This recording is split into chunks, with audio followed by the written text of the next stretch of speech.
I watched the Twilight Zone's Nick of Time, a simple yet gripping episode. Ah, yes. The newlywed couple stopping at a small-town diner, a little fortune-telling machine sitting on the table, drop in a penny, and it spits out a slip of paper that claims to tell the future. Tonight's story is The Twilight Zone. Nick of time, fate, the future, and the will that shapes them. Let's step into it together. Welcome to the Goat Theater.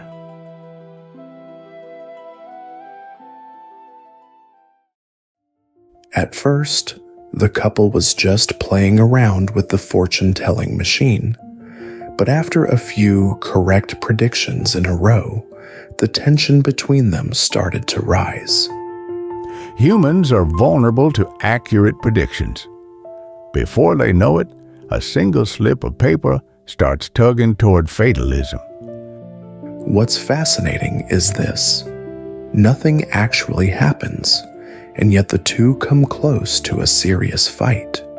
The moment they think someone else controls our future, their minds begin to corner themselves. The episode shows that process slowly, step by step. A hint of what might happen is enough to shake a person. This story teaches us that fear doesn't come from outside, but from within.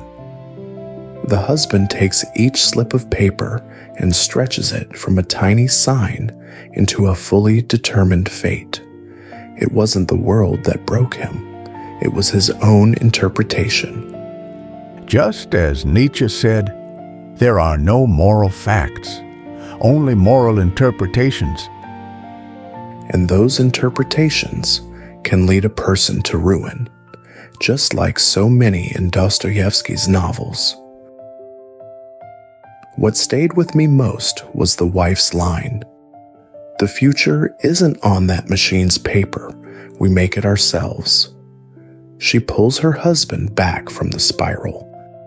She tries to shift her husband from kneeling before fate to standing up as the one who creates it. Very Nietzschean. Right. It's not quite Amor fati, love of fate. This episode exposes the difference between the weakness of believing in fate and the strength of creating the future yourself. What would Nietzsche call that? Nietzsche would likely call this the will to power. The force that grips a sword in a storm and shouts, "My future is mine to decide." Yes, that makes sense. Then the future is something I seize myself.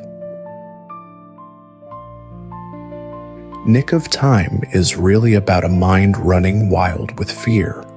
His mind's interpretation becomes the monster. Just like Dostoevsky's Fever, in Crime and Punishment, Raskolnikov doesn't fall to outer forces, but to the storm inside himself.